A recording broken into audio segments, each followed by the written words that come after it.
I'm here today to do some talks, and I have a varying array of talks for you this evening, this afternoon, or this morning. Today is we're going to do a talk on how they worked their way down to Stonehenge. It is a few thousand-year project, and they first of all started up in two places, one in Northern Ireland and one in Scotland. The stone alignment in Scotland is very important because it will give you where your equinox lines are. And now what we're going to do is explain how to actually build a henge.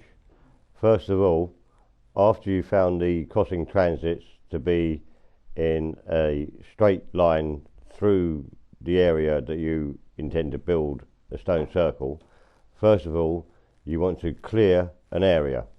So you dig a ditch and a bank all the way around your area that you want to lay your platform on, and then you basically level that area inside the circle. If you were to put a stone onto Silbury Hole 1 here, and then at sunrise you do that, and then at sunset you'd move the stone and place it on the next one. And if you were to put the stone here for every sunrise and every sunset, by the time you've made it round once, that would equate with one solar month. So if you're standing in the centre of Stonehenge, you will see from the winter solstice, which is here, the sun will rise and create a very low arc in the sky and set over here at its most southerly position. This is where the sun will rise at its most southerly position on the horizon, and the arc and the day is very short because the sun isn't in the sky for very long. As you progress to the equinoxes, the sun rises a little bit further north and will create an arc just a little bit higher than before, giving us an extra 4 minutes a day every day until we get to the equinox. And now we're going to work out the cross-quarter days, which are very significant events in the solar year, and you have to work out these by using two separate equations because there are two different lengths of time between the solstices. So if you look from the summer solstice to the winter solstice, it will take you 184 days, and from the winter solstice back to the summer solstice, it will only take you 181 days at the time of the winter solstice. And this occurs every year on exactly the same day, and is verifiable by just going down to Stonehenge and watching it for yourself. And what you have is you have the three kings of Orion's belt straightening into a very straight line straight through the star in the east, which is Sirius. And now we're going to work out the precession of the equinoxes, which is another interesting phenomena that happens in the sky with the Earth, the Sun, and the constellations which are behind us. So we're going to start with how to work out the precession of the equinoxes. And so what you do is you have the sun in the centre, you have Earth out here, and then in the night sky we have our constellations dotted around in the background. And now what we're going to do is explain the months and the seasons throughout the solar year.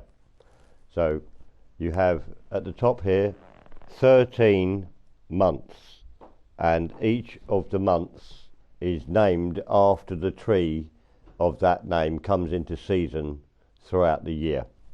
We have the Celtic name for each of these trees as the name of the month.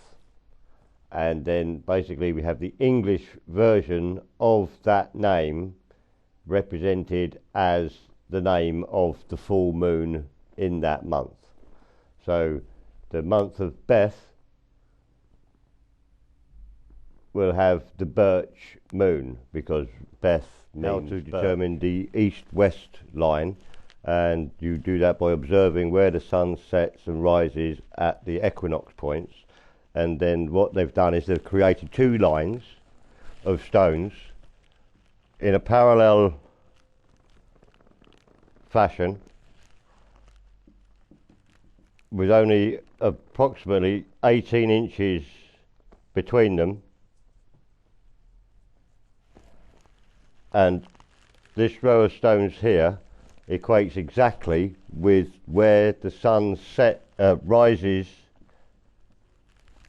and sets.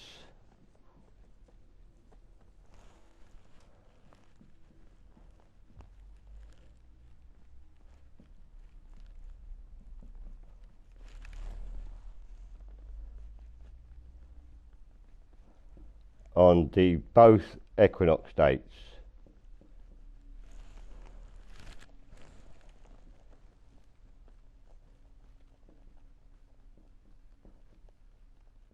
And now we're going to talk about Silbury Hill, which is a man-made structure in Wiltshire, and it has some very, very interesting properties, and we will give you an explanation of why we think it may have been built.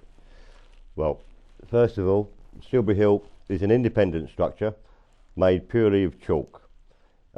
Inside there are just a ring of trees which kind of helped in the construction of the hill.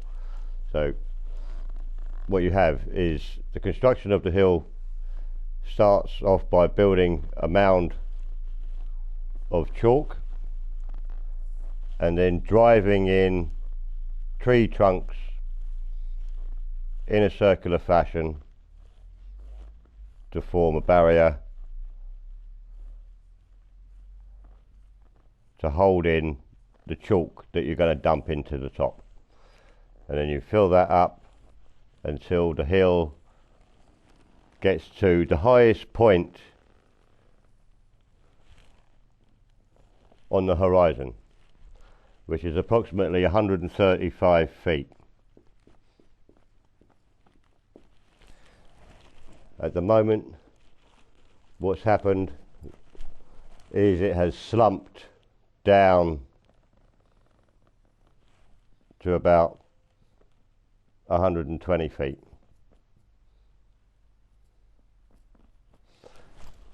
Over thousands of years, just like wet cement, when you put lots of water on a chalk substance, it will slowly slump down and make a slightly more curvaceous hill. But originally it would have gone up to 135 feet. So this bit is missing. It would have been a well maintained tool because it has a few purposes that even today we kind of marvel at their ingenuity. So this is filled with chalk. And now we're going to check out a myth called the sword and the stone. And it is quite an ancient trick to create the sword and the stone. And I'll show you how it's done. Right, so first of all, you have to get two pieces of stone which are very, very flush together. So you end up with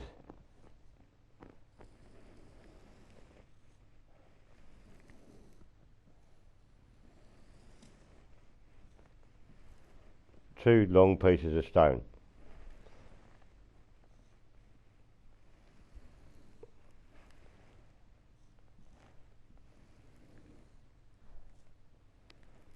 And what you do is you basically cut the impression of a sword into the stone.